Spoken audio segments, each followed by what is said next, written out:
Without further ado, let's bring in Chairman Jim Jordan. He's the congressman from Ohio's 4th District. He was a founding member of the Freedom Caucus, a former chairman of that body, but now, more importantly, the chairman of the House Judiciary Committee, which is one of the 3 committees that are part of this investigation into Joe Biden. So without further ado, Congressman Chairman Jim Jordan. Chairman, thanks for coming back. Always good to see you. So just give me a sense of where we are. 4 days that Congress is going to be in session this week. What should we expect vis-a-vis the impeachment query before you guys leave town? Well, we expect to vote. We expect it to pass. And of course, the reason you do that is when the full House goes on record with a majority supporting an impeachment inquiry, we think it just helps us get the key witnesses we need to talk to. We think they come in quicker, faster. I mean, we're having a good conversation with the lawyers. We just think we get them in for the deposition in a more timely fashion. And then certain documents we need, if we ever have to go to court, it helps us with our standing in court because, as you well know, the impeachment power is a power solely that resides with the House of Representatives. And if we've made a vote of a majority of the House to move in that direction, that just carries a lot of weight. So that's why we're doing it. And we think that's going to happen as early as tomorrow. So you're down to 3 votes because Congressman Santos is off on Cameo making a boatload of cash on videos. There were a bunch of holdouts before when this was initially discussed. What makes you think that they have shifted over to support an inquiry? Because we have so much compelling evidence already. I mean, we need to talk to the rest of Hunter Biden's business partners. We need to talk to Eric Schwerin. We need to talk to Rob Walker. We need to have Tony Bobolinsky and Jim Biden, his uncle. We need to talk to the guy, Kevin Morris, who paid a bunch of Hunter Biden's taxes, $2 million. So we need to talk to those folks, but we already have compelling evidence. And I tell folks all the time, I think this story is pretty basic. It's really as old as the hills. You got a politician who does certain things. Those things benefit his family financially. And then there's an effort to kind of sweep it under the rug and conceal it.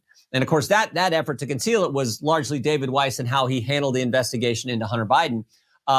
But I think that's the story. And you look at the evidence, particularly with this Ukrainian energy company, Burisma, where Joe Biden, after getting a call from his son, goes to Ukraine and leverages your tax dollars, your viewers' tax dollars, American tax dollars, to get the prosecutor fired who was pressuring the executives who run this energy company, Burisma, in Ukraine. So there's the action that benefited Hunter Biden because he was on the board of Burisma, this energy company.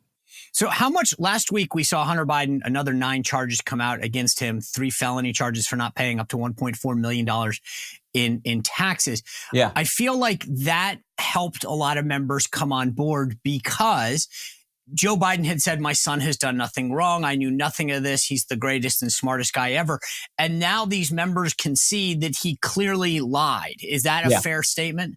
I think that's accurate. And I think it also, the actions of the special counsel Weiss, the U.S. attorney who's now special counsel, I think they just confirm what the whistleblowers told us. The whistleblowers told us these charges should have been brought years ago, and they drug this thing out. But after they came forward and after the court in Delaware said, no, we're not taking this sweetheart plea deal, you now see the special counsel, Mr. Weiss, charging the things that they said, the whistleblower said should have been charged all along. So it further confirms the whistleblower's testimony. And by the way, the whistleblowers have been right all along. We've deposed 8 different people associated with the investigation. None of them have refuted in any way the testimony from the whistleblowers. So I think that's important.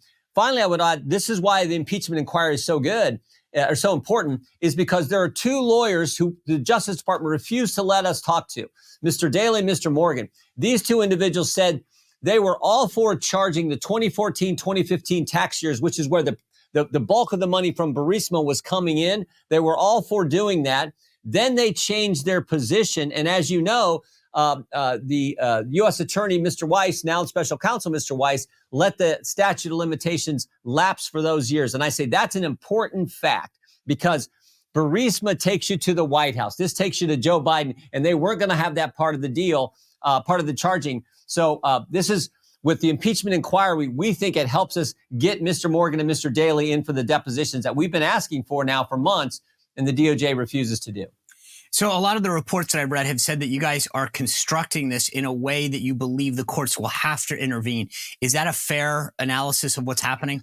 We just think that if typically there's something that gets challenged in court. We look at some of the correspondence we've got from Hunter Biden's lawyer, Abby Lowell. We just think it makes sense to take this next step. Again, not required in the Constitution, but most impeachment scholars, someone like Mr. Turley, in fact, would say that it helps if, in fact, there is a vote of the full House. So we think for all those reasons, it's important to have this vote, and we think we're going to win on it tomorrow. So last time when the Democrats did this, Republicans called it an illegitimate inquiry. Is having the vote crucial because it flips the tables and says, okay, guys, we did exactly what you wouldn't. We now have the authority. And if that does pass and it's cemented, is there any further hurdles? I mean, getting these two attorneys, for example, does that then make it very clear in terms of precedent that there's no obstruction that they can we put think forward? So. Yeah, and it's a good question, Sean, because again, we are sort of following the same kind of process that the Democrats followed. They initially started an impeachment inquiry at the request of then Speaker Pelosi. Then there was an actual vote to move into, and have a vote of the full House, and they were able to pass that. And then they moved through, and they actually then brought articles. Whether we bring articles or not will depend on what we find. I do think, though, that the case is already pretty darn compelling. And I presented a lot of this information along with Chairman Comer and Chairman Smith to the conference last week. And again, I think we're going to have the votes to pass it. And then right now in the Rules Committee, they're looking at the resolution that would set up the whole process for moving forward with the inquiry.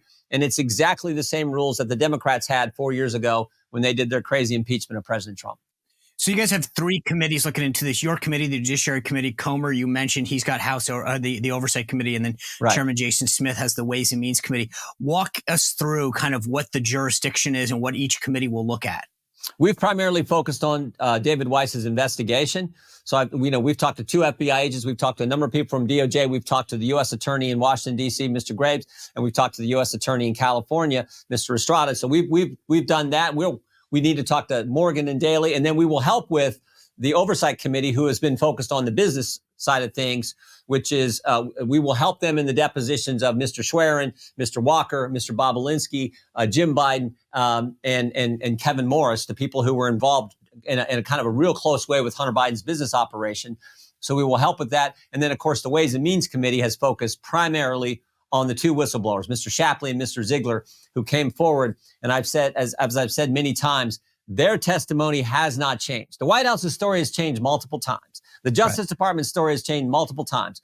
But the 2 whistleblowers, they've been in the hearing, stood up to 4 hours of cross-examination from the Democrats in the Oversight Committee. Their story has not changed. Their testimony has not wavered because they're telling the truth. And every deposition we have done has further validated what Mr. Shapley and Mr. Ziegler have brought forward.